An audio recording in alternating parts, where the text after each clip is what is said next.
La palabra. Hemos leído en la primera lectura Filipenses 2, del 5 al 11. Seguimos en Filipenses y no sé hasta cuándo, pero seguiremos en Filipenses de manera expositiva, versículo a versículo, como hemos venido haciendo en las predicaciones anteriores, en las que yo he estado y en las que ha estado también Julio, que está haciendo la predicación expositiva de Josué. ¿Sí? Que el Señor nos asista. Vamos a colocar en sus manos este tiempo. Oremos. Señor Padre, queremos colocar delante de tu presencia esta enseñanza. Redargúyenos, enséñanos, instrúyenos y humíllanos a través de ella, Señor. Darnos sabiduría y entendimiento para comprender cuál es tu voluntad, qué es lo que tú quieres enseñarnos hoy. Y por ello te pido, Señor, que pases tú al frente, que no sea yo vanagloriándome en tu palabra, sino humillándome ante ella para que tú seas adelante y yo sea disminuido, Señor. No es un sitio para personas como yo, pero tú has establecido que sea así y por eso te alabamos y te glorificamos. También es una palabra a la cual nosotros nos tenemos que aferrar como una roca, porque ella es eterna y perdura para siempre, y nosotros somos pasajeros, Señor, como niebla, como decía Anastasia. Pero nos has dado la dignidad, Señor, de ser hechos hijos tuyos. Por eso queremos llegar a estudiarte tu palabra, a aprender más de ti y a conocer, Señor, las cosas que tienes reveladas para los hombres. Y esto te lo pedimos en humildad, en el nombre de tu Hijo amado Jesucristo. Amén. Amén. Bien, entonces estábamos en Filipenses 2 la semana antepasada. Estábamos en Filipenses 2 y habíamos hablado de 5 asuntos que veíamos entre el versículo 1 y 4. ¿Sí? Esos eran: vivir en Cristo, tener un mismo sentir, no hacer nada por vanagloria, estimar a los demás como superiores a nosotros mismos y mirar por el bien de los demás. Luego el versículo 4 hace una conclusión, ¿sí?, de Pablo hacia este punto, en una triple orientación, que es unidad, versículo 2, versículo 3, humildad, y el versículo 4, solicitud, para que completaran su gozo. Y Pablo exhorta a los filipenses a obedecer esta triple orientación, a comportarse los unos con los otros en humildad, en unidad y en solicitud.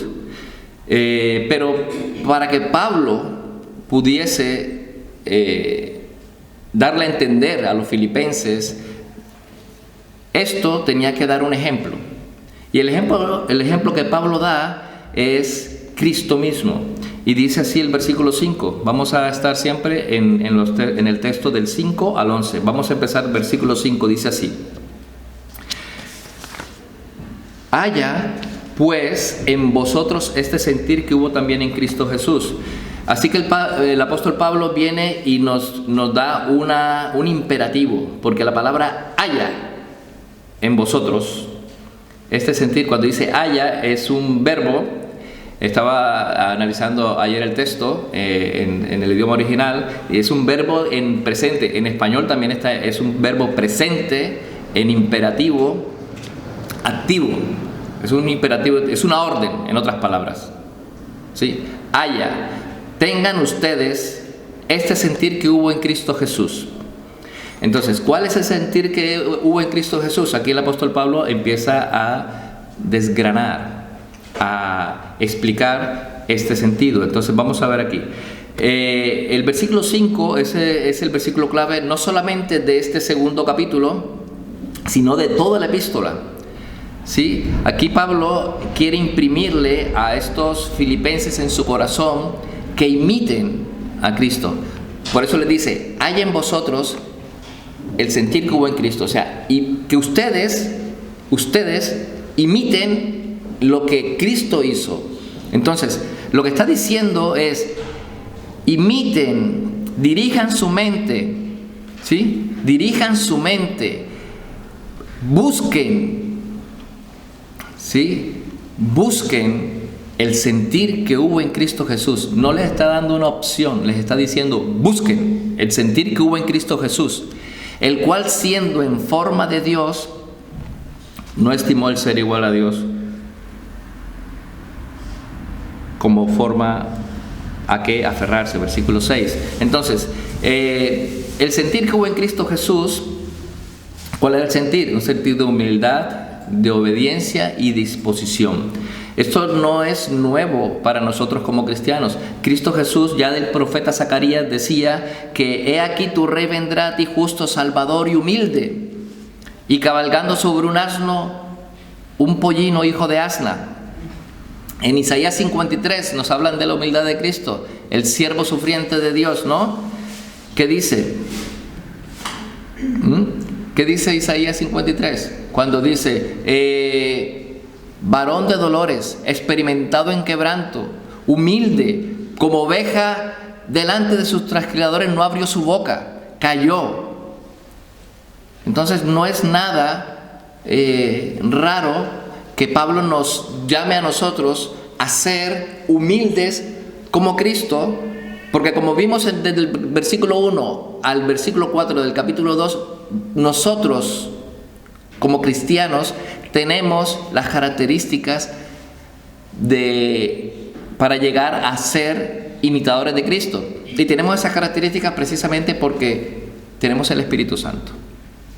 Sí, tenemos que aprender obediencia, tenemos que ser humildes, tenemos que humillarnos, tenemos que estimar a los demás como superiores a nosotros mismos y tenemos que mirar por el bien de los demás. Esto es característico de los cristianos. Pero sabemos que no siempre somos así. Pero es un imperativo, debemos ser así. Entonces, con todo, dice aquí, el cual siendo en forma de Dios, ¿sí? Hay en vosotros este sentir que hubo en Cristo, también en Cristo Jesús. El sentir que hubo en Cristo Jesús, ¿qué era? Humildad, obediencia y disposición. Humildad, obediencia y disposición. El cual siendo en forma de Dios, versículo 6, no estimó el ser igual a Dios como cosa que aferrarse. Vamos, que aquí lo que está diciendo... lo había comentado al final de la última predicación, era que el cual siendo en forma de Dios, aquí la palabra forma es crítica, porque está hablando de morfos, forma, morfología, el cual siendo de la forma, de la esencia, de la sustancia de Dios, no estimó el ser igual a Dios. Y aquí la segunda palabra es isa, igual, idéntico, sí. El cual, siendo de la misma sustancia de Dios, no estimó el ser idéntico a Dios como cosa que aferrarse. Aquí yo sé que hay los testigos de Jehová y muchas otras religiones dicen que era apariencia de Dios. No, aquí lo que el apóstol Pablo está diciendo era que tenía la forma de Dios. Que siendo de la esencia de Dios, siendo Dios mismo... Versículo 6, siendo Dios mismo, no estimó el ser igual a Dios. No estimó el ser idéntico a Dios como cosa a que aferrarse. Aquí vemos que no se aferró a qué era lo que no se había aferrado. ¿A ser Dios? No. ¿A la esencia de Dios? No. A la forma, a la gloria de Dios, inaccesible. En otras palabras, el Dios invisible se hizo visible. La Shekinah, que era fuego nube de día y fuego de noche, se hizo carne. El Eterno se limitó en tiempo y espacio. El Hijo de Dios se humilló y se hizo carne, como tú y como yo. No tomó dice, el cual siendo en forma de Dios no estimó el ser igual a Dios como cosa a que aferrarse. No se aferró, no renunció a ser Dios. Eso es imposible para Dios. Es un atributo divino. Dios es inmutable, por lo tanto no puede cambiar. Pero sí es cierto que en Juan dice así: en el principio era el Verbo, y el Verbo era con Dios, y el Verbo era Dios. Y en el versículo 14 de Juan dice así: y aquel Verbo eterno de Dios fue hecho carne y habitó entre nosotros. Jesucristo no dejó de ser Dios. Lo que hizo Jesucristo, nuestro Dios Hijo, que es el mismo Dios, que no hay tres dioses, hay un solo Dios, no hay tres hijos, hay un solo Hijo, y no hay tres Espíritus Santos, como tampoco hay tres señores. El credo atanasiano es muy claro y muy específico en eso, y hay mejor explicación que el credo atanasiano. El credo de Atanasio lo podéis buscar. No hay mejor explicación con relación a esto que el credo de Atanasio. Y porque, bueno, aquí Pablo también está muy claro, pero el credo de Atanasio hace una explicación más amplia de esta misma situación que estamos hablando ahora mismo. Dios se hizo carne, Dios se humanó, Dios estaba en su gloria y dejó su gloria, no su deidad, dejó su gloria y empezó y se humanó, tomó forma de hombre hecho, dice aquí versículo 7, sino que se despojó a sí mismo, tomando forma de siervo hecho semejante a los hombres. Se despojó. Hemos hablado de que el despojamiento de Cristo, la kenosis, ¿sí? Aunque la palabra aquí es kenosen, la palabra base es kenosis, el vaciamiento de Jesucristo. Jesucristo se vació. Dejó su gloria y asumió una otra forma humana, no apariencia humana, no, sino directamente así como tenía la forma de la gloria de Dios, dejó la forma de la gloria de Dios, no dejó de ser Dios y tomó para sí una forma humana, en esencia, humano como nosotros, en sustancia, humana como nosotros, 100% humano. Y lo importante aquí es que dice semejante, no igual. Semejante quiere decir que es como nosotros, pero hay algo que lo hace diferente. ¿Qué es lo que a Jesucristo hacía diferente de nosotros? Nuestra relación con el pecado. Jesucristo es el postrer Adán, es el hombre antes del pecado. Por eso es que no es lo mismo semejante que igual. Igual tendría también pecado, porque seríamos igual. Nosotros somos iguales en ese sentido, todos tenemos pecado. Tenemos algo que tenemos todos por igual. Tenemos naturaleza humana, la tenemos. Tenemos pecado, lo tenemos. En ese sentido somos todos iguales. Pero Cristo en la carne era como nosotros, excepto por el pecado. Entonces se despojó a sí mismo. Es imposible que Cristo dejara los atributos de la deidad y seguir siendo Dios. Eso hubiese sido imposible, eso no puede ser. Él no puede cambiar su esencia. Lo que se puede decir es que Cristo asumió una naturaleza humana, un físico humano, ¿sí? Asumió la naturaleza humana, ¿sí? Porque como decía Jesucristo en Juan 10:30, mi Padre y yo uno somos. No había dejado de ser Dios, simplemente había tomado naturaleza humana. Se había limitado en el tiempo. Dios se limitó en el tiempo. Dios que no tenía hambre, tuvo hambre. Dios que no tenía sed, tuvo sed. Dios que no lloraba, lloró. lo cual era humano. Esas cosas no las había experimentado Dios. Pero dice que Dios se humanó y fue un varón experimentado en quebranto. Isaías 53. Lo que hizo Cristo fue agregar en vez de quitar algo. Añadió a su ser una naturaleza humana con todas sus limitaciones. Con todas sus limitaciones.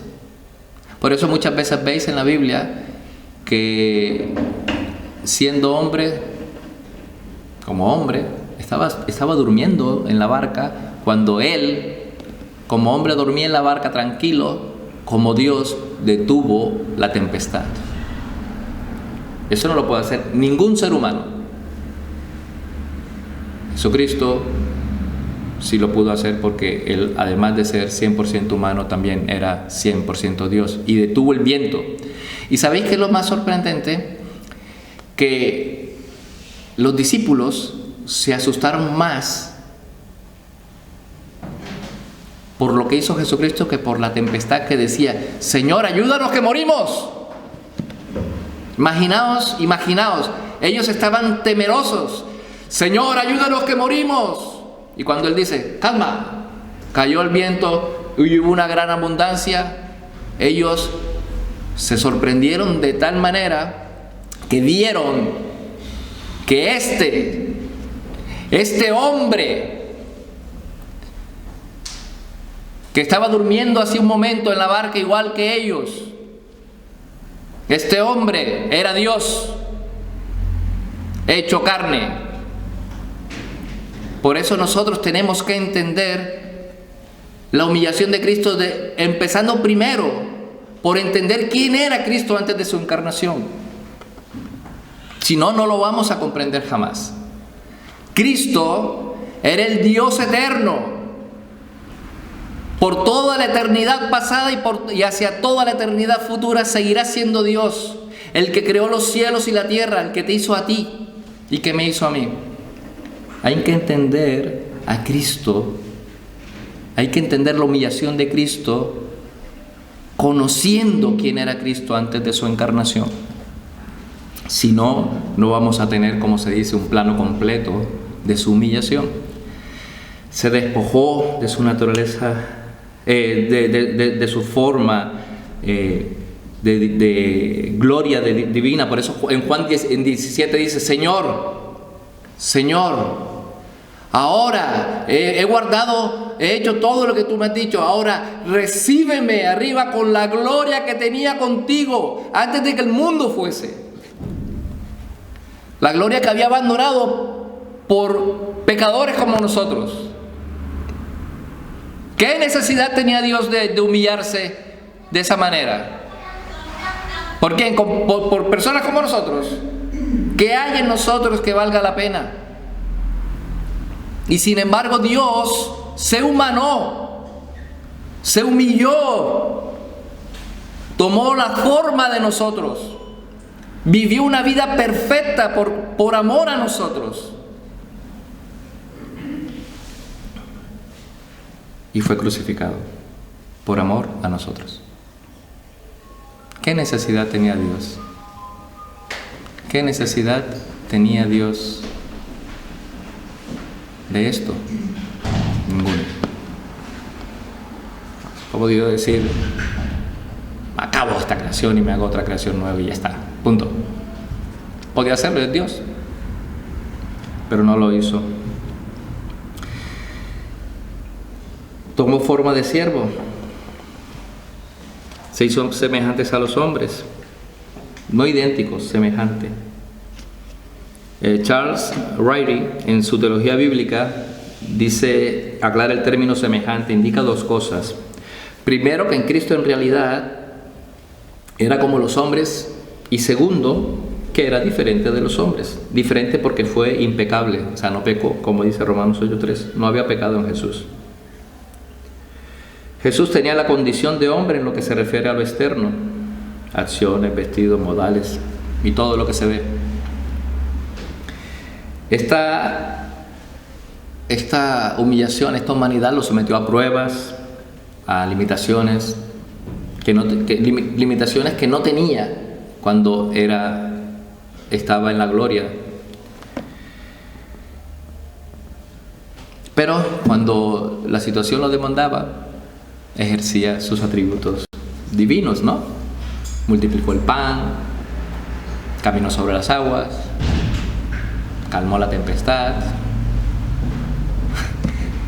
Cuando Pedro, Juan y ¿quién fue el otro que estaba con ellos en la transfiguración? Y Jacob, el hermano del Señor, estaba en el monte de la transfiguración y Jesucristo se transfigura. Pedro fue muy apresuradillo a decir: es bueno que nosotros estemos aquí, vamos a hacer tres fogatas, ¿no? Para que una para ti, una para Elías y otra para Moisés. Pedro estaba tan nervioso y asustado que estaba viendo al Dios de gloria al lado de Elías y de Moisés, hablando los tres. Era tal el resplandor real de la gloria, porque ellos vieron la transfiguración de Cristo a su gloria anterior. Cuando lo ven a Él así, ellos, ¿qué están viendo? Están viendo y sintiendo lo mismo que Moisés, que estaba ahí en ese momento, sintió cuando le dice: Señor, déjame ver tu rostro. Y dice: tú no puedes ver mi rostro y vivir, pero te voy a ubicar en el hueco de la roca y voy a poner mi mano sobre ti y vas a ver mi resplandor. Ese resplandor hizo que Moisés, cuando bajaba de la montaña, todo el mundo tuvo que cubrirse la cara, porque nadie podía soportar esa gloria. Maravilloso. Pedro no estaba nervioso, estaba más allá de nervioso, estaba hablando incongruencias. ¿Qué madera vas a quemar tú al Dios eterno que brilla con un resplandor incandescente? Estaban asustados, y nosotros estaremos asustados si nosotros no somos creyentes y nos toca presentarnos ante esa gloria cuando Él venga. Por eso hay que darle gloria a su nombre, porque Él nos ha hecho hijos suyos por su sangre. Dios, la sangre de Dios derramada, de Dios Hijo derramada por causa de pecadores como nosotros. Es difícil de pensar de esta manera. Se humilló, fue obediente. Versículo 7 decía: sino que se despojó a sí mismo, tomando forma de siervo, hecho semejante a los hombres, y estando en la condición de hombre, se humilló a sí mismo, haciéndose obediente hasta la muerte, y muerte de cruz. Mira lo que está diciendo el apóstol Pablo. Es cierto que esta carta, el propósito de esta carta es que la iglesia fuera unida, fuera humilde, fuera del mismo parecer de Cristo, una iglesia santa, una iglesia que no hubiesen disputas innecesarias. No hablaba de una iglesia uniforme, sino unida.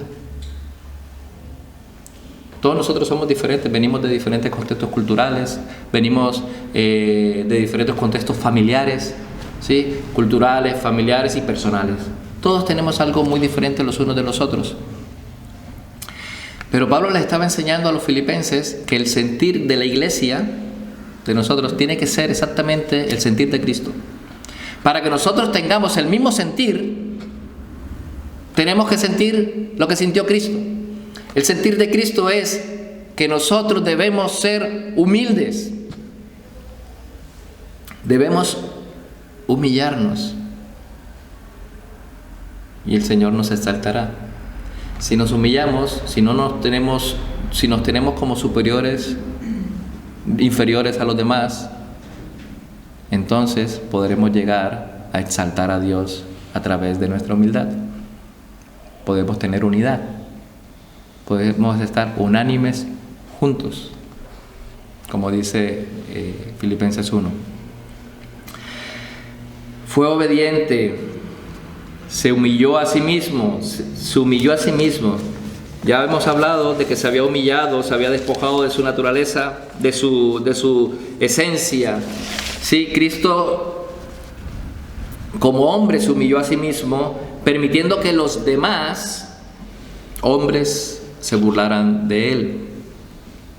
Lo trataron con desprecio, con soberbia, con ira, le golpearon, le pegaron. Y la verdadera humildad, que es la que tuvo Cristo, es diferente a la falsa humildad. Esa hipocresía que dice aquí, yo soy muy humilde. Ya cuando tú dices que eres humilde, ya has perdido la humildad. ¿Sí? Es algo más que algo voluntario, ¿sí? Es algo más que a un desprecio voluntario de uno mismo, ¿no? Eso no es, despreciarse voluntariamente de uno mismo no es humildad. Eso quizás es falsa humildad. Cristo no solo se ofreció a venir a ser un hombre en forma de siervo y en semejanza de hombre, sino que estuvo dispuesto a sufrir una completa humillación en la cruz. Isaías 53 dice que varón de dolores, ¿no? Experimentado en quebrantos, y fue obediente. Él vino, dice que su vida fue de obediencia para salvar a los pecadores. En Hebreos 10, del 5 al 10, nos dice que fue una vida de obediencia, aceptando voluntariamente la encarnación, o sea, el haberse hecho hombre. Y todos los años que pasó en la tierra, desde Lucas 2:52 podríamos decirlo hasta Juan 8:29, por ello el Padre pudo decir: este es mi Hijo amado, en quien tengo complacencia. Dice Hebreos 5:8, dice que aprendió la obediencia a través de sus padecimientos, porque Él vino a ser autor de eterna salvación. Autor de eterna salvación para todos los que le obedecen. Cristo vino a ser autor de eterna salvación para todos los que le obedecen. Hebreos 5:9. Por tanto, Él demanda obediencia. Cristo demanda obediencia. Por eso cuando Pablo dice: haya pues en vosotros, tened en vosotros, buscad vosotros, tened. Este sentir que hubo en Cristo Jesús, que era obediente. Por eso Él demanda obediencia, pues dejó un ejemplo de obediencia.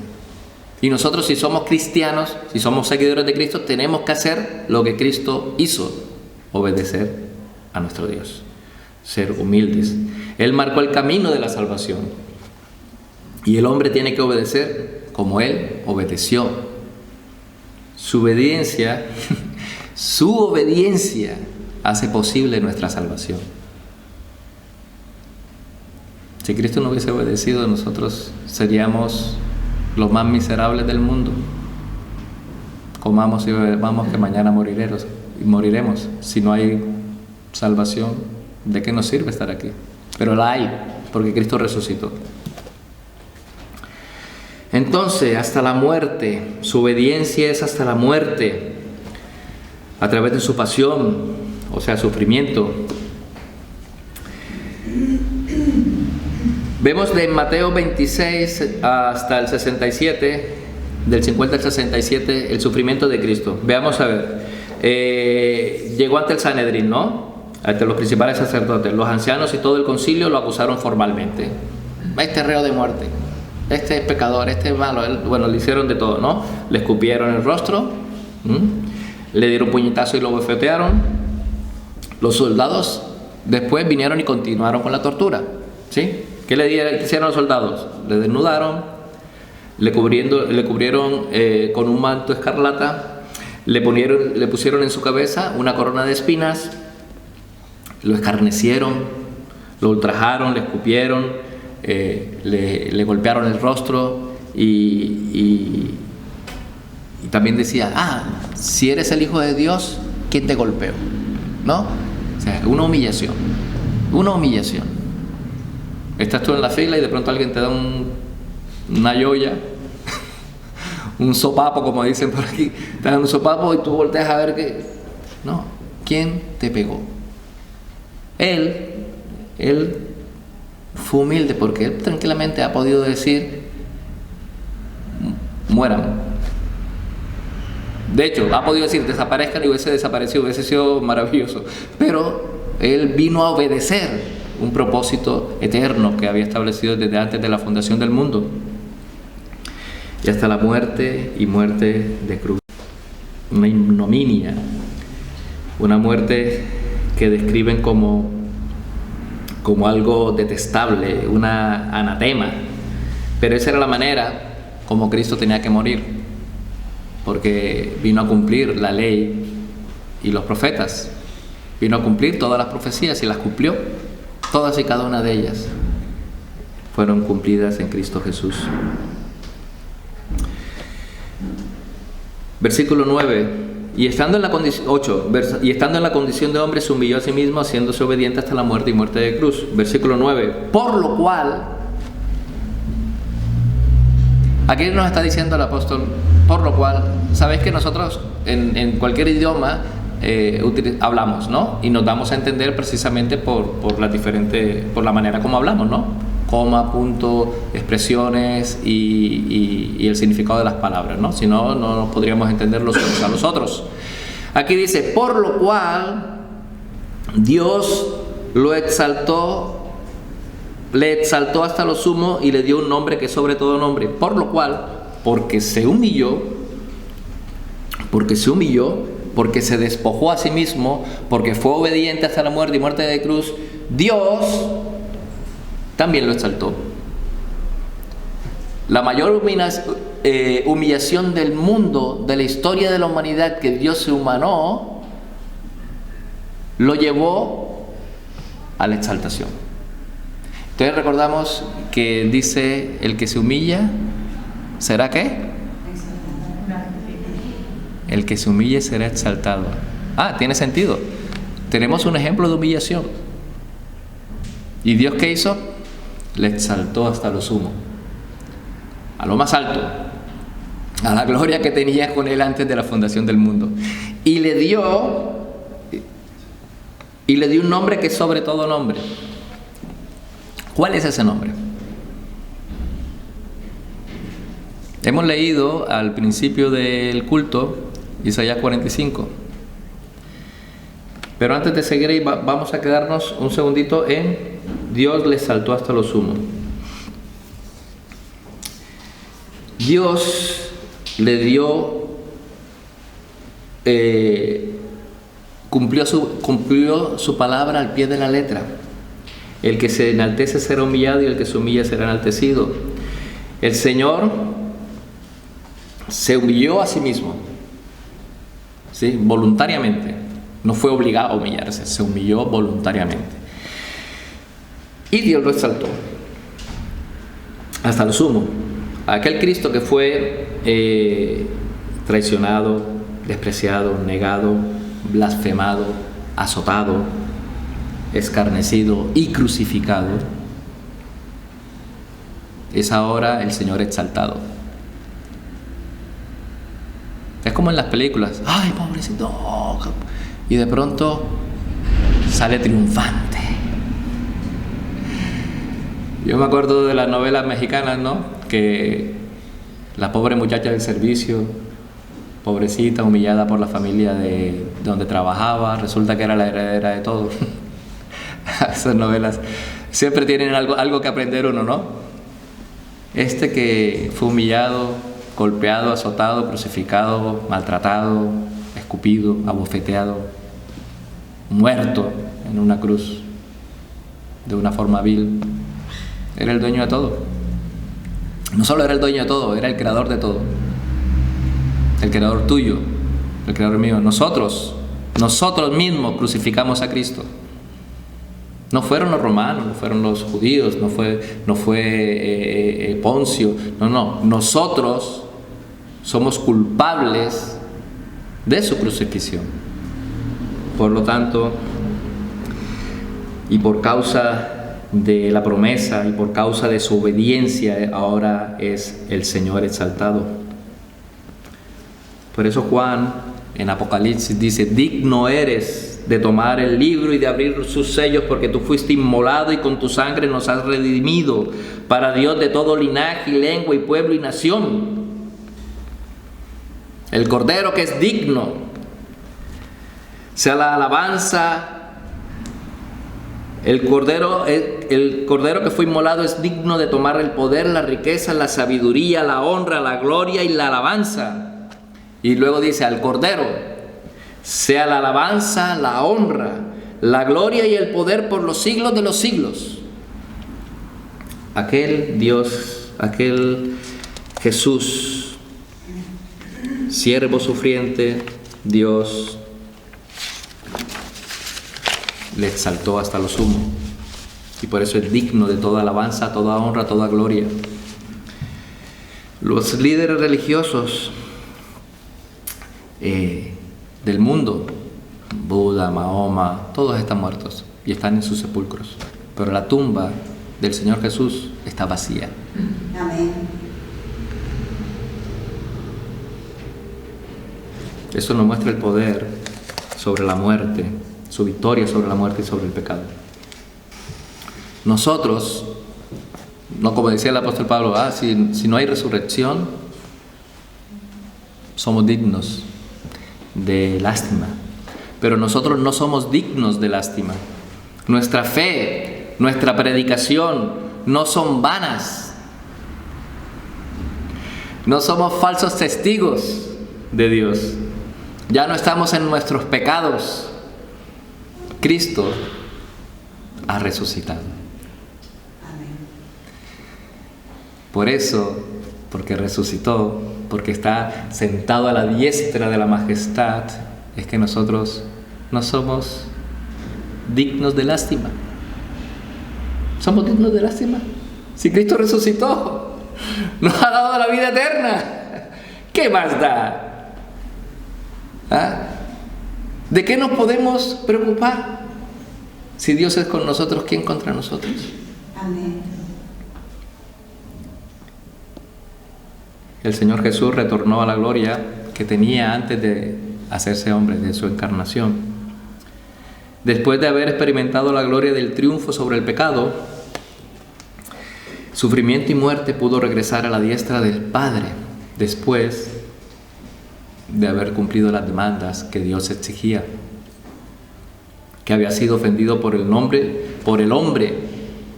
por los hombres y las mujeres miserables y pecadores como nosotros. Dios estaba ofendido contigo y conmigo, gravemente ofendido. El que pecare, esa alma morirá. Y nosotros estamos vivos aquí porque Dios es misericordioso. Gracia sobre gracia. Por su gracia estamos aquí. Y le ha dado un nombre que es sobre todo nombre. El nombre de Jehová. Isaías, ¿no? Habíamos hablado de Isaías 45. Isaías 45 decía lo siguiente.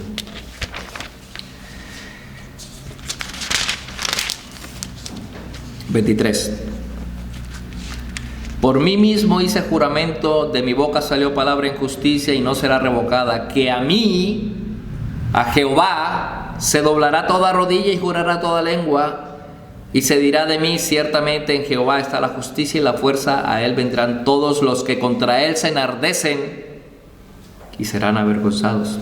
En Jehová será justificada y se gloriará toda la descendencia de Israel. Nosotros hemos sido justificados en Cristo, ¿sí? Y nos gloriamos en Cristo. Toda rodilla se doblará. Su nombre sobre todo nombre, toda rodilla se doblará. Versículo 10. En el nombre de Jesús se doble toda rodilla de los que están en los cielos y en la tierra y debajo de la tierra.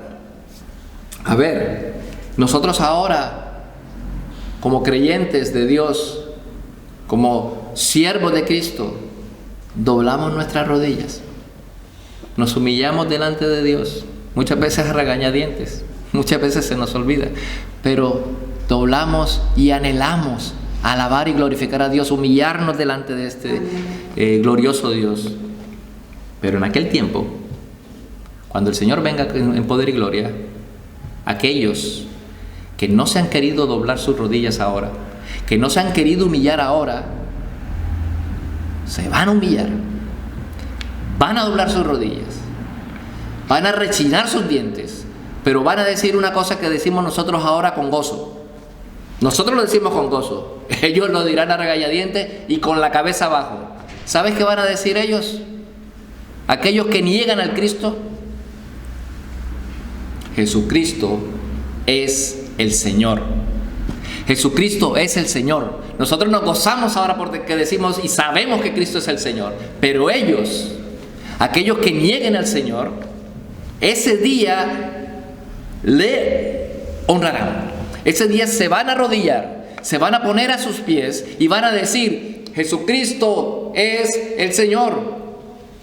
Y después, ¿sabes qué va a pasar? Al infierno. Entonces, no tenemos por qué pensar que somos dignos de lástima. Seremos perseguidos, seremos muertos por causa del Evangelio, seremos humillados por causa de Cristo y del testimonio de Cristo. Pero ya nos hemos humillado ante el soberano del universo. Aquel día nosotros estaremos alabando y glorificando, arrodillados a nuestro Creador, ¿sí? Digno es el Cordero de ser alabado, ¿sí? Por toda la eternidad, alabando y glorificando a nuestro Dios. Y el resto, cuando llegue ese día, se humillará también. No lo haces ahora, pero lo vas a hacer. No te humillas ahora, pero te vas a humillar. No quieres creer en Cristo ahora, pero vas a creer. Pero para creer para salvarte, no. Creer y verás, porque todo ojo le verá y dirá: Jesucristo es el Señor.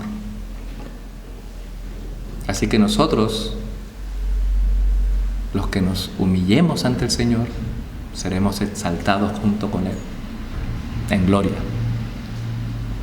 Y toda lengua confesará. La gente no solamente caerá de rodillas, ¿no? Versículo 11. No solamente caerá de rodillas, sino que también sus labios confesarán y proclamarán el señorío de Cristo. No será una confesión para salvación, como dice en Romanos 10, 9. Porque el tiempo de creer en Cristo ya habrá pasado y la oportunidad habrá terminado. Por eso yo te digo a ti hoy, si tú aún no has creído en Cristo como tu Señor y Salvador, si tú no lo has aceptado como el Rey soberano que es del universo y tu Redentor, estás a tiempo, estás vivo. No ha llegado el día de la ira del Señor, no ha llegado el último día, el día de la redención.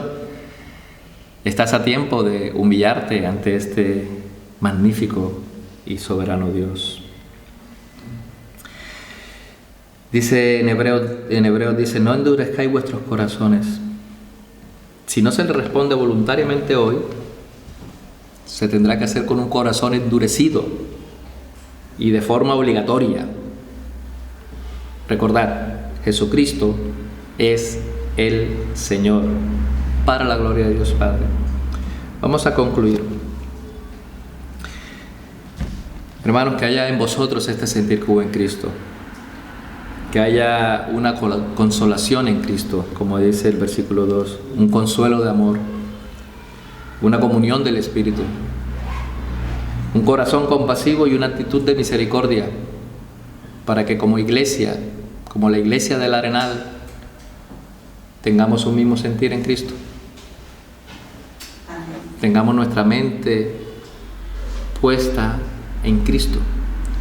Y las decisiones que tomemos sean todas para la gloria de Dios, para alabar y exaltar a nuestro Dios hasta lo sumo, porque ya es el Señor de Dios. Nosotros, si no lo hacemos, igual lo es, pero tenemos que hacerlo porque nuestro gozo como creyentes es glorificar a aquel que nos rescató. Éramos siervos del pecado, ahora somos siervos de Dios. Antes servíamos el pecado, ahora servimos ¿a quién? A Cristo. Servimos al Señor que nos rescató. Por lo tanto, si aún no lo has hecho, es el tiempo de acercarte a tu Dios y confesarlo. Hay 5 bases aquí, las voy a repasar, ¿no? Enumeradas para imitar a Cristo. Vivir en Cristo, versículo 1. Tener un mismo amor. No hacer nada por contienda o por vanagloria, estimar a los demás como superiores y que miremos por el bien de los demás. Y las razones por las que tenemos que imitar a Cristo es que Él no se aferró a lo suyo mismo, versículo 6, se despojó de su gloria, versículo 7, tomó la forma de siervo, la segunda parte del versículo 7, se hizo semejante a los hombres, como nosotros, versículo 8, y se humilló y fue obediente hasta la muerte, y muerte de cruz. Por lo tanto, hermanos, a aquel nombre que ha sido dado a todos los hombres, en el que podemos ser salvos, en el nombre de Jesús, os animo a que os humilléis, gozosos, ante el soberano del universo, que te ha hecho hijo suyo. Ahora eres coheredero de la gracia. Antes eras esclavo del pecado y ahora eres coheredero de la gracia. Amén. Humíllate hasta lo sumo para que seas exaltado. Porque si no lo vas a hacer, te humillarás después, pero no vas a ser exaltado sino condenado. Ahora mismo nuestra vida depende de si aceptamos a Cristo como Señor y Salvador, como Señor de nuestra vida y aquel al cual nosotros nos rendimos en obediencia, y Salvador, o como nuestro juez y verdugo. Que el Señor tenga misericordia de nosotros, que el Señor haga resplandecer esta palabra en nuestros corazones, que podamos entender esta gracia tan grande de decir que toda lengua confiese que Jesucristo es el Señor para la gloria de Dios, porque Jesucristo es el Señor. Él es el Señor. Tratemos ese nombre con el respeto y la adoración que se merece. Víctor, ¿tú nos puedes despedir en una oración?